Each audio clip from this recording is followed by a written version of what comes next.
How to search for your flights on SeatGuru. Hello everyone, welcome to today's tutorial. In this tutorial, I'll show you how you can find your flight on SeatGuru, and this is how to go about it. First of all, visit seatguru.com on your web browser, and then once you're on the home page, scroll down to the point where you see two options: seat maps, shop flights. Ensure you are on the shop flights tab. So this is the tab that will allow you to find your flights easily. So the first step would be to select the kind of flights you selected or that you booked. Was it a round trip? Was it a one-way trip? Ensure you select it.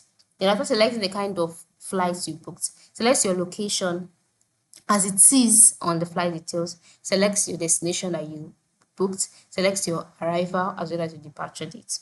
Okay, and then select the number of travelers and the kind of business or kind of class that you paid for. And then once you're done filling in all of the required information, move to the right side and click on find, and then SeatGuru would search out your flight, and your flights will be displayed easily to you. It's that easy, it's that cool. So ensure you use SeatGuru today to find that flight.